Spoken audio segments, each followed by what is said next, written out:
Attention, attention, attention les amis, le Canada veut limiter le nombre de visas étudiants et je vais vous expliquer pourquoi.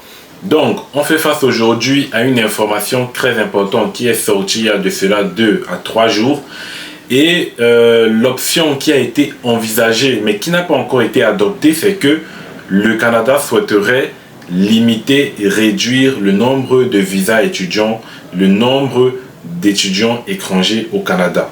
Donc les gars, c'est une information très importante et on va essayer de décortiquer cela dans cette vidéo. Nous allons lire ensemble l'article et nous allons essayer de voir, essayer de comprendre pourquoi est-ce qu'ils envisagent de faire cela. Donc, avant de commencer à lire cet article, bien évidemment, on sait tous, c'est désavantageux pour beaucoup de personnes qui ont l'ambition, qui ont des projets de venir étudier au Canada, qui ont les projets d'étudier pour l'été 2024. Et donc, sachez que le Canada, malgré le fait qu'ils vont limiter, réduire le nombre de visas, il y aura quand même toujours des visas. Ça ne veut pas dire qu'on va stopper totalement le nombre de visas accordés, mais il y aura toujours des visas, sauf que ça sera vraiment limité. Et je vais vous expliquer dans cette vidéo pourquoi, et on va essayer de comprendre vraiment quelles raisons leur poussent à prendre cette décision. En fait, ce n'est pas encore une décision, mais c'est un projet de loi qui a été déposé sur la table de l'Assemblée et qui va être étudié pour adoption ou non. Donc, les gars, c'est pas encore légalisé, mais on espère que vraiment le gouvernement ne va pas opter pour cela, sinon ça va faire beaucoup de mal à de nombreux étudiants africains qui souhaitent et européens aussi qui souhaitent aller faire des études au Canada dans de meilleures conditions et afin d'avoir également une meilleure vie plus tard. Donc les gars, on se retrouve, donc je vous mets l'écran du téléphone.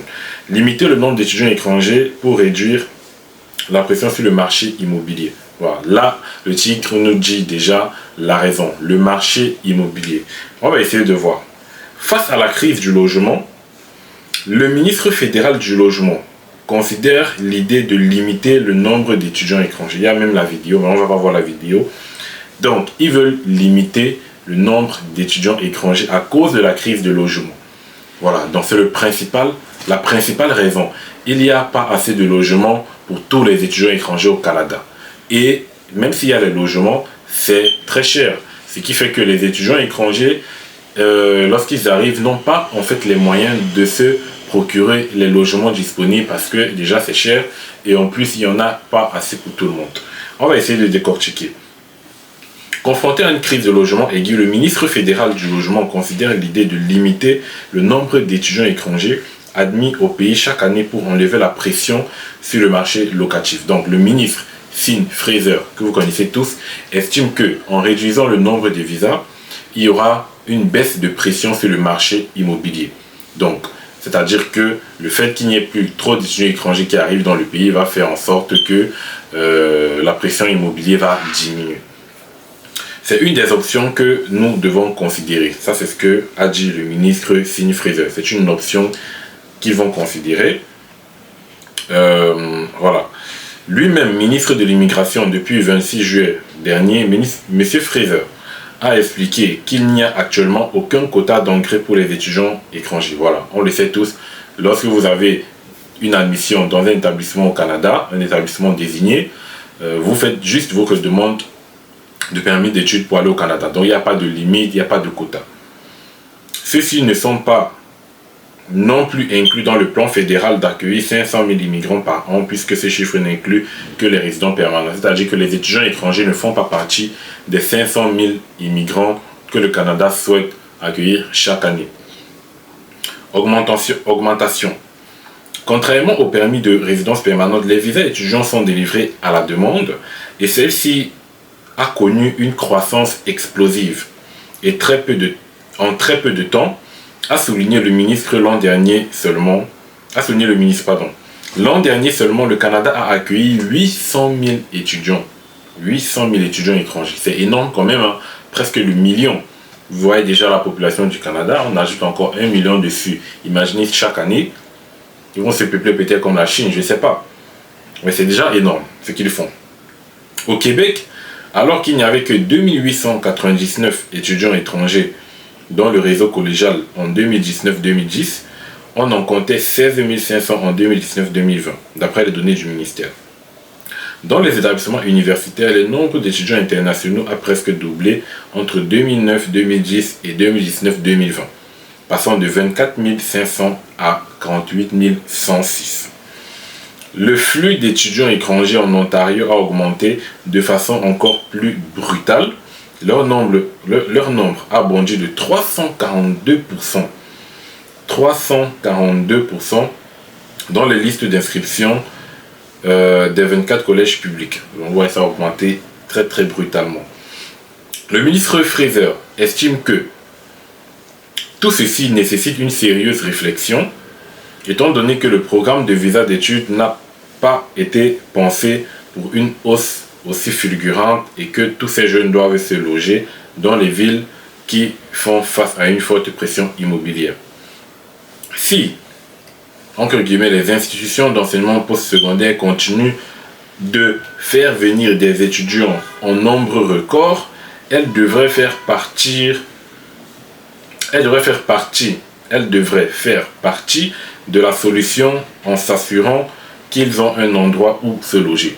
Voilà. Donc là, ça explique déjà quelque chose. Ça veut dire en fait que lorsque vous allez faire votre demande d'admission dans une université, si cette loi est adoptée, je pense qu'une des conditions d'admission serait de prouver que vous avez déjà un logement. Voilà. Je pense que ça sera peut-être, dans le cas où c'est adopté, une option. Voilà. Ils vont mettre dans les conditions d'admission que vous ayez déjà un logement pour se rassurer que l'étudiant qui présente sa candidature a déjà un endroit où se loger. Voilà, je pense que sûrement c'est de cette façon qu'ils vont faire. Si bien évidemment c'est adopté, bien on ne le souhaite pas. On ne le souhaite pas. Voilà, donc là on a lu tout l'article. Donc nous avons là tout lu. Donc vous voyez que c'est désavantageux parce que il y a beaucoup d'étudiants, je connais beaucoup de personnes qui veulent immigrer au Canada pour faire leurs études. Et donc si vraiment on décide de limiter le nombre de visas, il y a aussi c'est pas seulement les étudiants africains, il y a aussi les étudiants européens qui quittent l'Europe, la France, la Suisse, la Belgique pour aller étudier au Canada. Ça leur concerne aussi, ça concerne pas seulement les étudiants africains, ça concerne tout le monde. Donc ça sera vraiment désavantageux. Donc on attend pour voir, je vais vous tenir informé de l'actualité, de comment ça évolue, il n'y a pas de souci. Donc restez scotchés sur cette chaîne pour ne pas manquer tout ce qu'il faut savoir sur le Canada, sur la France et tous les autres pays d'Europe. Et n'oublie pas surtout de t'abonner et de laisser un like à cette vidéo.